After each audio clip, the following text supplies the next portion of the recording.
Next question to you is about the state of, the deadline for the constitution writing.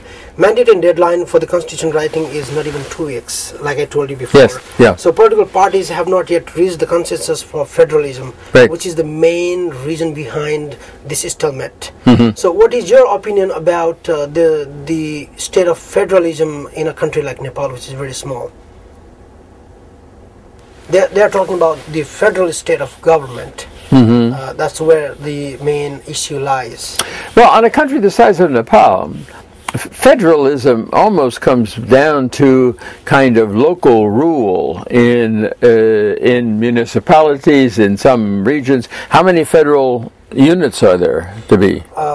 For now, we have never had any federal. I know, but I mean, how many are planned? I think they are discussing for 5 to 8 or 7. I think there are 7 different federal states that they are talking about right now. Because you have the poorer north, the richer and more populated south. It's going to be very difficult to set up a territorial breakdown that's going to be fair and equal. And at the same time, they are talking about especially the Maoists who have come to power after quitting the guerrilla war. Mm-hmm. They are talking about ethnic-based federal structure of the state. Yes. So how far-reaching will that be if that ever happens? Well, that's perfectly possible. I mean, there are only 2 things you can do with the ethnic conflicts, the identity conflicts of that kind. Try to get everybody together with an overarching sense of identity. I'm not X or Y or Z, I'm Nepalese. Mm-hmm. And then people pull together. They don't stop being X, Y, or Z, but it's pushed down on a second level. I mean, I've got plenty of identities. Of course. But on top of it all, I'm an American. Yes. And the other one is separation. That's what federalism is to a large extent. There's only really one step beyond federalism, and that's a regional autonomy. Only one step within a single state beyond federalism, and that's a regional autonomy, perhaps stronger than federalism. But federalism gives each of the ethnic groups control over their own affairs. That should be possible. But I would say, don't you think that economic growth of that particular state has to do to sustain federalism? I mean, just the ethnic base or ethnic background is not enough for a state to become a federal? Ethnic-based there will be poorer. There exist for a long time. Yeah, there will be poorer states and richer states. Look at a country like Nigeria. It has a federal system. It's always had a federal system, with I think one very brief exception under military rule. And there are debates over how much the poorer states and the richer states shall get from the resources of very not from the center, the resources from various richer states to then the center and then out into the whole country. There are ways of getting around poorness and richness, but how does this work in America? No, the same way. There is do the poor states get some kind of resources and some monetary assistance from the richer states? Just for being poor, no. But and they live on their resources, on their own tax base. But then there is a federal tax, and that is distributed then into services that we call public goods. That is, services that adding or subtracting an additional party makes no difference to the amount of goods that are distributed, like defense. Mm-hmm. All states benefit from the same national defense system. And then if the poorer states become, as we're momentarily poor, as through a flood or an earthquake or something like that, then they get federal assistance. Yeah. So let me come to the rejoinder of this same question. Your signature idea deals with the weaker parties negotiating with the stronger once and still getting something. Yes. Right. How should Nepal negotiate this kind of concept when it comes to the federalism? Well, no, wait a minute. Who's Nepal negotiating with? I mean the federalist structure. I mean the topic that we were talking. Yeah. Yeah. My point is, there will be weaker states. Yes. There will be richer states. Our state division has not yet been finalized. Right. In case it happens that the plain belt becomes one state on the basis of ethnic. Right. Ethnic majority or something like that, and it has a lot of resources like water resources and then productivity, agricultural productivity. But in the states like the Himalayan or the mountainous states where there are no enough natural resources, so how will there be a kind of negotiation? What I talked about in that book about power negotiations, smaller and weaker states, it comes in its conclusion to a number of tactics that weaker states can use. That is, the weaker federal states can use in trying to get a larger share out of the national pie. But it doesn't refer to the tactics that the national state uses in dealing with weaker or stronger states.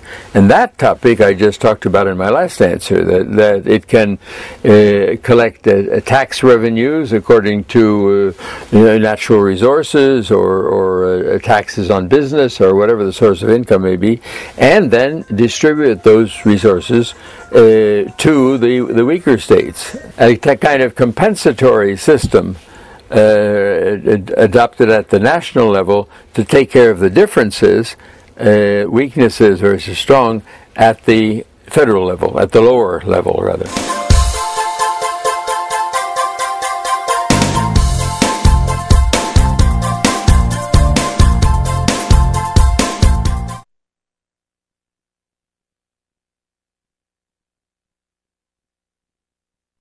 Now, let's get into another question. My next question is, what new ideas are you introducing in your most impassioned readers in your recent book?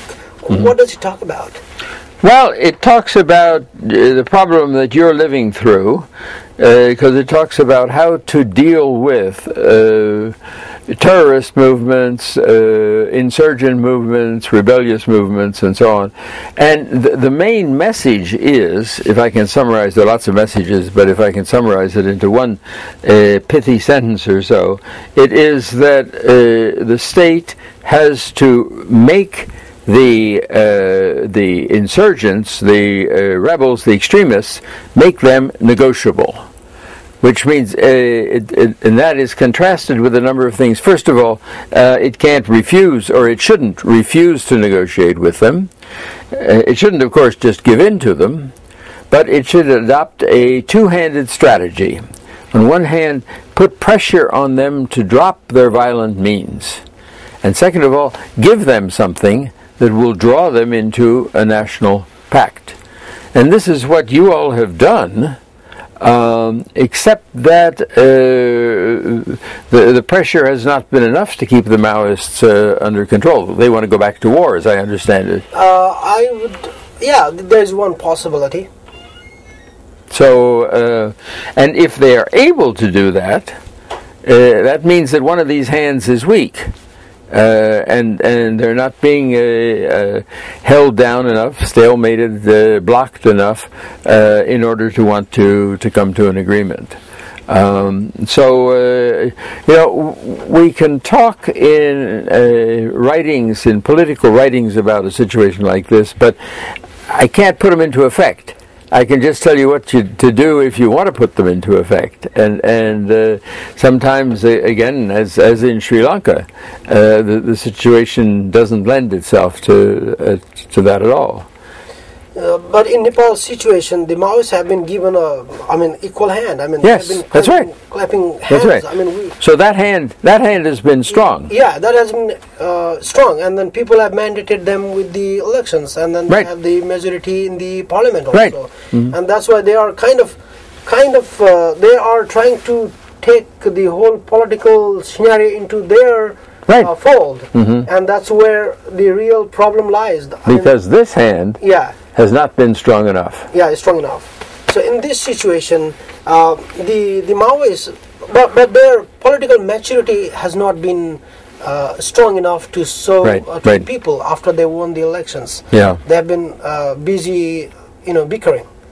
So in this situation, what would be your suggestion to the Maoists of Nepal in order to engage in a very serious... Well, my suggestion to the Maoists is to, look up at that national identity and get over your narrow allegiance to being Maoist or to your ethnic group or something like that, and work together with all the parties of the country, rather than trying to grab the whole cake for yourself, which necessarily will leave out parties, other ethnic groups, other political confessions. And from what I understand about Nepal, that's a message that one has to give to some of the other parties as well, who for a long time just were unwilling to take the Maoists into account and didn't recognize them, and then played among themselves, so that a parliamentary front, or even a royalist front in the past, was broken up in what you're calling bickering.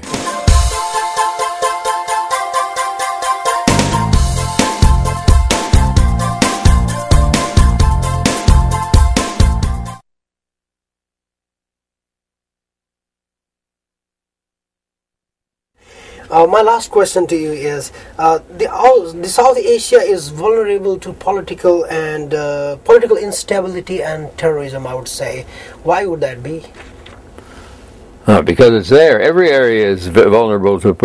you don't think the Middle East is vulnerable to political unrest and instability, or Africa, or Latin America, or there are things that are unstable in the United States, and we got problems on our border in the south and so on. I don't think South Asia is more subject to political instability and violence than... My rejoinder with that was, how much does the political instability feed into terrorism?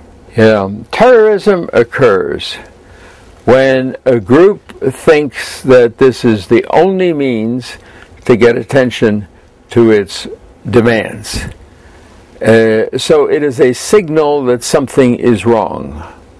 There may be something wrong with the terrorists, because not all demands are legitimate, but frequently it requires a new look at what the demands of the terrorists are, and instability only encourages this kind of reaction, and only encourages poor governance that doesn't pay attention to